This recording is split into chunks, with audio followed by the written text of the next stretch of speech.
Hello friends, आज class 10 से chapter लेंगे सिमिलर ट्रायंगल और एक शानदार क्वेश्चन सॉल्व करेंगे। क्वेश्चन आपकी स्क्रीन पर आ रहा होगा, मैं अपनी बुक से पढ़ता हूं। क्वेश्चन कह रहा है कि a girl of height 90 centimetre is walking away from the base of a lamp post at a speed of 1.2 metre per second. देखो हाइट सेंटीमीटर में दिया है जबकि स्पीड दिया है 1.2 मीटर पर सेकंड, तो यहां पर दोनों की यूनिट सेम करने पड़ेंगे। फिर नेक्स्ट कह रहा है कि if the lamp post is 3.6 metre above the ground find the length of her shadow after 4 seconds. एक शानदार क्वेश्चन है, पूरा क्वेश्चन का ट्विस्ट और इसके पीछे का जो इसका लॉजिक है वो परफेक्टली सिखाऊंगा, ध्यान से देखिएगा। फिर से एक बार क्वेश्चन पढ़ते हैं। A girl of height 90 centimetre, एक 90 सेंटीमीटर ऊंची लड़की is walking away from the base of a lamp post at a speed of 1.2 metre per second. देखो ऐसे क्वेश्चन का फिगर समझ लो। एक लड़की का हाइट दिया है 90 सेंटीमीटर, वो किसी लैंप पोस्ट से दूर जा रही है, ठीक है, वो किसी लैंप पोस्ट से दूर जा रही है।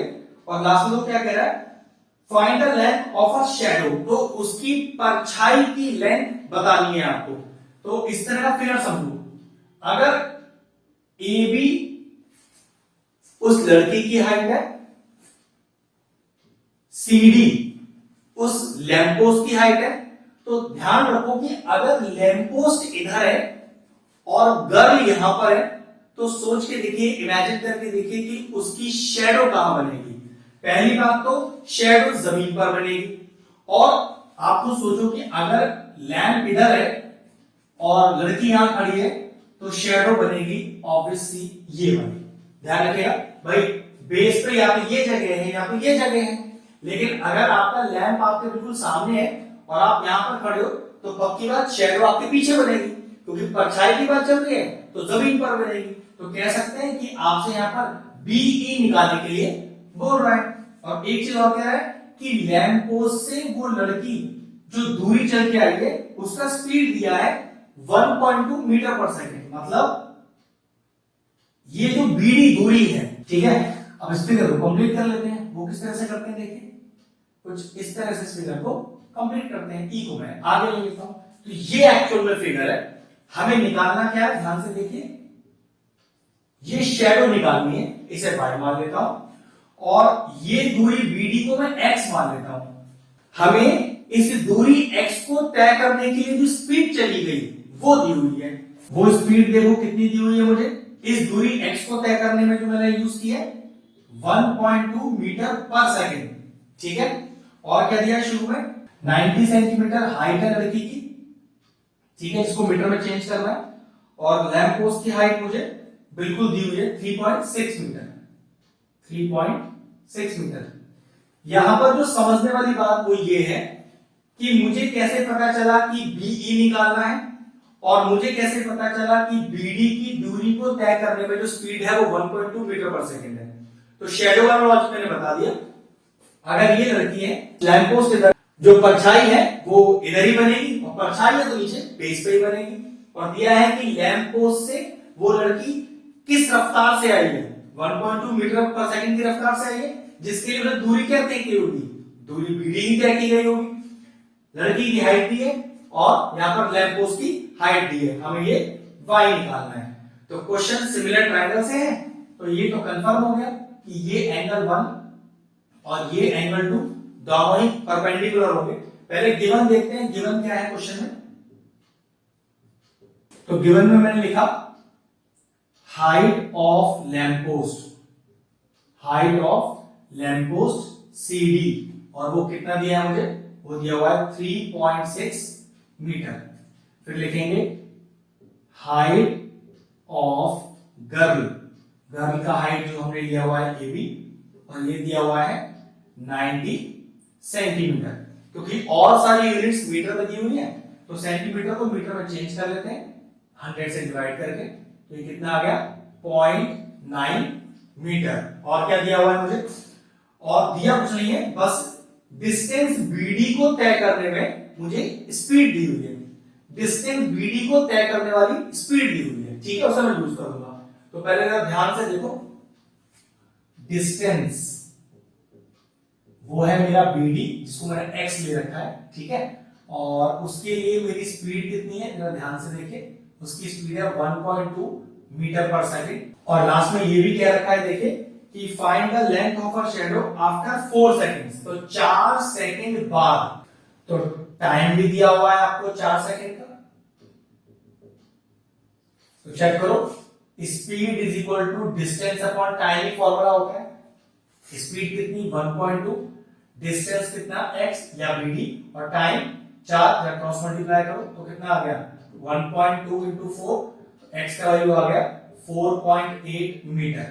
तो कह सकते हैं ये जो बीडी दूरी है जिसको मैंने x लिया हुआ था, ये कितना आ गया, ये 4.8 मीटर आ गया। y मुझे निकालना रहेगा। अब क्वेश्चन एकदम इजी है, वो कैसे, देखो बड़ा ट्रायंगल लेते हैं, छोटा ट्रायंगल लेते हैं, सिमिलर करते हैं और इनकी कॉरस्पॉन्डिंग साइड का रेशियो रखते हैं। चलिए, तो इन ट्रायंगल CDE, बड़ा ट्रायंगल CDE और छोटा triangle ABE, and triangle ABE, इसे करते हैं सिमिलर। सिमिलर करने के लिए दो एंगल्स चाहिए मुझे। देखो, तो angle 1 is equal to angle 2, angle 1 is equal to angle 2, each 90। और चेक करो, ये जो एंगल 3 है, क्या ये बड़े ट्रायंगल और छोटे ट्रायंगल दोनों में ही कॉमन एंगल है? बिल्कुल है। तो angle 3 is equal to angle 3 common. और किसी दो ट्रायंगल में अगर दो एंगल्स आपस में बराबर हो जाए तो ट्रायंगल हो जाते हैं सिमिलर। तो लिखेंगे triangle CDE similar to triangle ABE, और रीजन क्या लिखते हैं, AA क्राइटेरिया। ठीक है, अब दो ट्रायंगल आपस में सिमिलर हो गए, अब इनकी कॉरस्पॉन्डिंग साइड रखनी है। देखो, कॉरस्पॉन्डिंग साइड रखने का बड़ा आसान तरीका है, बड़े ट्रायंगल में आपने राइट एंगल को 2 लिया है और छोटे ट्रायंगल में एंगल 1 को राइट एंगल लिया है।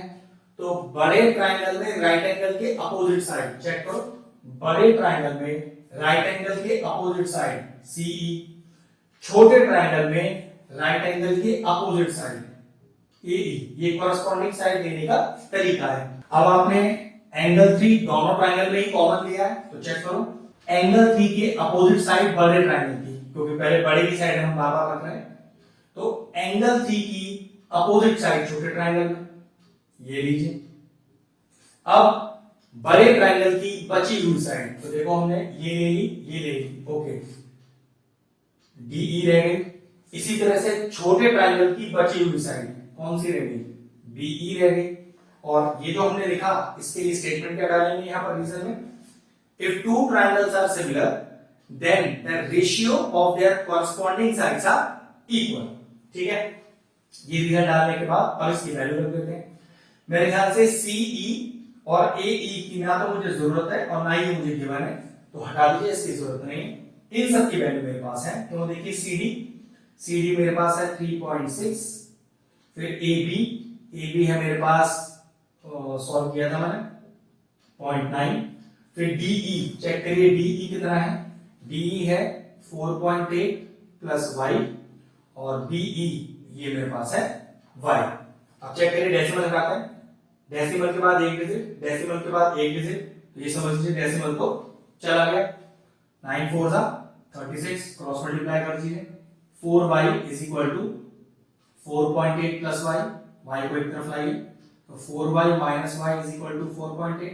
ये सॉल्व करके कितना आएगा, 3y इज इक्वल टू 4.8, तो y is equal to 4.8 upon 3, cancel out कीजिए, 3 1 जा 3 और 3 6 जा 18। तो जो आपके पास y आया, जो लेंथ ऑफ द शैडो आई, वो आई 1.6 मीटर। जो क्वेश्चन का लॉजिक सिर्फ इतना सा था कि जो स्पीड दी है उससे पहले दूरी निकालनी थी हमें पता होना चाहिए था कि हमारे पास शैडो y ही होगा, सिमिलैरिटी करनी थी और कॉरस्पॉन्डिंग साइड का रेशियो यूज करते हुए अपना आंसर निकालना था। हो गया क्वेश्चन सॉल्व।